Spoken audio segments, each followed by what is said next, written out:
I love speedrunning. For someone like me who is terrible at games, there's a certain appeal to just skipping straight to the end and calling it a day. But how do they work? Speedruns tend to rely on bugs and glitches that allow you to do things out of order, or not get all the requisite items, or just generally skip out large sections of the game. There's one particular glitch from Ocarina of Time that's always fascinated me, and I'm just going to let this clip from 2013 play before we break it down. But this is where the true magic's going to happen.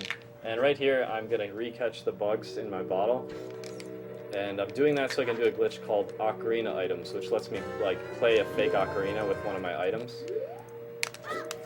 And I'm also going to be in a specific position. Okay.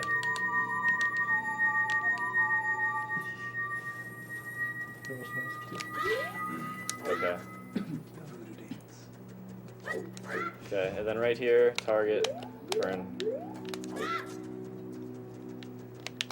Okay, so what that did was it took me.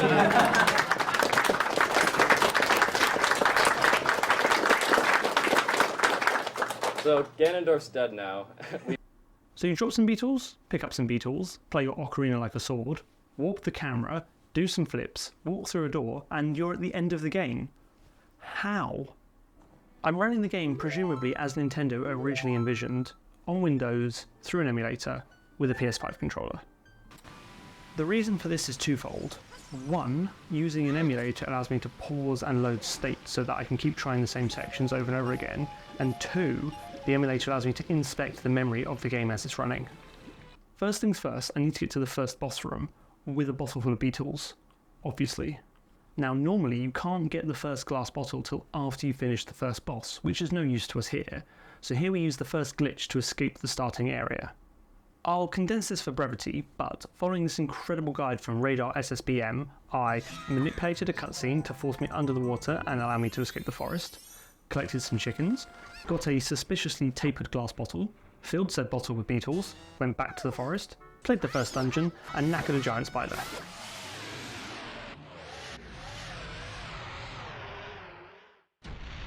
Before we throw our beetles on the floor and do the hokey cokey, there's two important aspects of the game that we need to understand. The first is how scenes are loaded in the game. All scenes are assigned a numerical ID, and a complete list of these IDs is known as the entrance table. So when a game wants to load the next area, it will set a variable called the base entrance index to the ID to load.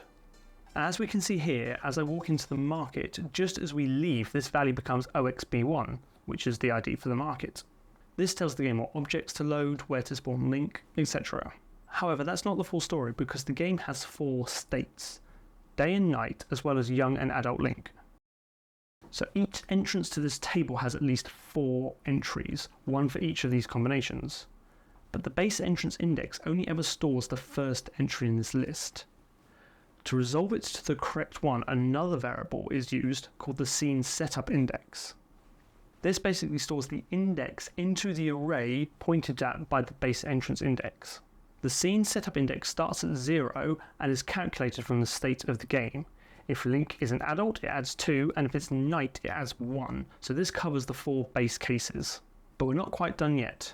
Some scenes have cutscenes associated with them, and because all cutscenes are done in-game rather than pre-rendered, these will require additional scene setup. These are also stored in the entrance table after the first 4 entries. So we can see here that Kakariko Village has 4 standard entries plus 5 possible cutscenes, and these cutscenes are numbered 0, 1, 2, etc. When the game detects that a cutscene must be played, it doesn't do the day, night, young, adult addition. Instead, it takes the cutscene number, adds 4, and adds that to the base index. By adding 4, the game will always step over the default 4 indices and load the correct cutscene. Okay, that's a lot of information, but it's often easier just to see it in action. So let's take this gameplay here where we walk into the market. We can see the base index being updated to the first of all the market entries, and as it's young Link and it's the day, the scene setup index is 0. So now let's redo that and pause and set the scene setup index to 1. Now it loads into the night version of the scene. And similarly, if we set it to 2, we'll get the day version for adult Link. This is the point of the game where everything's gone to hell, it always looks like night, and generally everyone is having a bad time. Much like being an adult in real life. And finally, to prove to ourselves this works, let's just set the base index to something completely different, like the entrance to the second dungeon. I sometimes get asked in the comments how I learned to do all these low-level shenanigans, and the answer is really just build stuff and take it apart. Forward and reverse engineering are two sides of the same coin, and I've been fortunate enough to do plenty of both. Personally, I like to figure out how things work under the hood, and that kind of curiosity is key.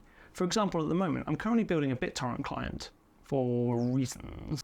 If you want to build something with decent complexity from scratch but just don't know where to start, then consider checking out Codecrafters. They have a whole list of projects in a variety of languages, all broken down into a logical series of steps. And it's free to try. There's a link in the description if you're interested. It is an affiliate link, so anything you do purchase will help support the channel. Anyway, it's been a few minutes since we've looked at any hex, so let's get back into it. The next glitch we need might seem unrelated, but it's a crucial part of the puzzle, and it's why we need a bottle of bugs. If we use the bottle item as normal, when it has bugs in it, then we will drop them and put the bottle away. However, if we pick them back up, then Link continues to hold the bottle. Now, certain items have an associated cutscene when you activate them. For example, the bottle shows us emptying the contents out. However, if we try and use this item while backflipping, then the cutscene is queued to play when Link has landed.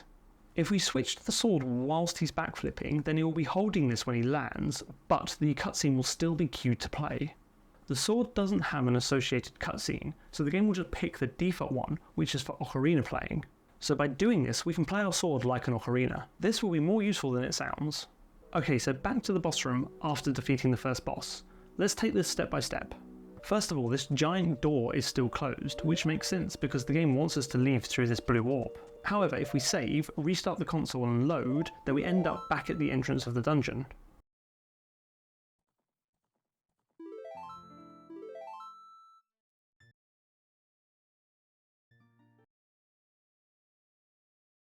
And if we walk back to the boss room, we can now enter and leave through this door. However, if we do things normally, like we're supposed to, and just walk into this blue warp zone, then several things happen.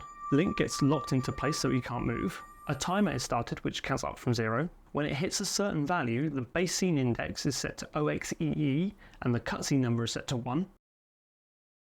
This causes the entrance OXEE +1 +4 to load. This is OXF3, and we can see this is the Kokiri Forest. And if we let that play out, we can see that this cutscene starts.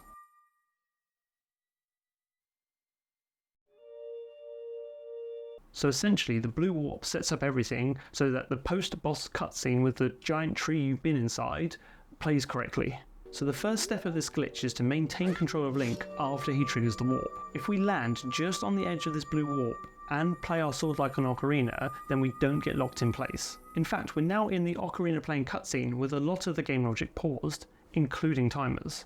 If we cancel out, then we can walk around, but the timer is still running, so eventually Link will get raptured and things will proceed as normal. The final piece of this puzzle is the hump and the door. Presumably for performance reasons, the warp timer will only count up when you're near it, or if you're looking at it from a distance. If we can make it over this hump and don't look back, then it stops counting up. Now, if we can enter this door on the exact frame that the timer expires, something interesting happens. The next cutscene ID will still be set to 1 by the blue warp, but the door will overwrite the base index to be the next row. This is a very fortuitous logic flow, as it means the base index will be OX252, the Deku Tree, the cutscene number will be 1, which is the post-boss cutscene in the Kokiri Forest, so the final entrance will be OX252 +1 +4, which is OX257. Now if you look at the entrance table, what's OX257? Well, it's the tower collapse interior, the scene after you defeat Ganon. It's just an amazing coincidence that this all lines up, as the entrance table is in no discernible order at all. Now this is a frame-perfect technique. You have to open the door at the exact frame the timer expires. So all these jumps, hops, etc. that speedrunners do is just a way of killing time in a predictable and repeatable way so they can end up at the door at the right frame. So I tried, and I tried, and I tried. In fact, I tried for about an hour and I could not get the timing right. So in the end I cheated. I set the memory to what it should be if I was any good at this.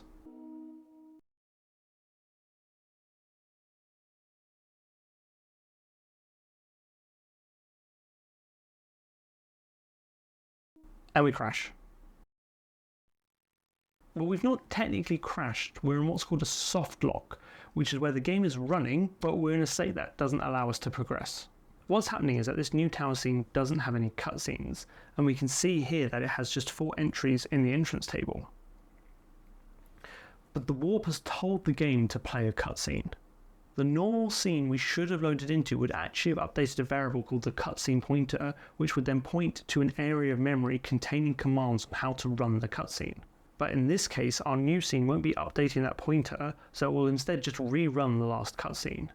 For us, that will be the title screen cutscene. If you remember, we had to save and reload the game in order to bypass the boss door, so the last cutscene that was technically loaded was the title screen one. So it's going to load the title cutscene combined with the new tower scene, and this will effectively cause Link to spawn out of bounds, hence the soft lock. Now, if you watch a lot of these speedruns, they time it so that Link dies on the exact same frame that the boss dies. This boots him back to the entrance of the dungeon and preserves the last cutscene pointer to be the one that plays when you first enter the dungeon. Not wanting to redo all this or mess around with any of the other potential fixes, I just changed the cutscene pointer in memory to be the cutscene intro for the dungeon, which is what it would have been if we'd done the whole Link boss die on the same frame trick. Like I said, this cutscene pointer actually points to an area of memory which has commands which will be executed in order to run the cutscene.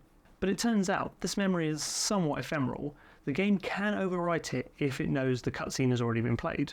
So we're not actually playing this cutscene when we step through the door, we're relying on one more lucky trick. The first 4 bytes pointed to by this cutscene pointer is actually the number of commands it should execute. Now, by the time we reach this point in the game, all the command data for this particular cutscene has actually been overwritten by other data. It just so happens that the number of commands to run is now a massive number, which is interpreted as a negative number.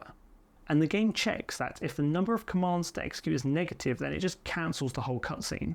So again, we're just very lucky that the corrupted scene data is sanity checked and then skipped. This technique may have been state of the art 10 years ago, allowing for speedruns around the 25-minute mark, but since then new techniques have been discovered which has brought the world record all the way down to just 3 minutes and 52 seconds. Those techniques rely on exploiting arbitrary code execution, which is definitely the topic for another video. However, the low-level fun doesn't end here. If you want to see how I hacked a classic game to work on a modern version of Windows, then check out this next video.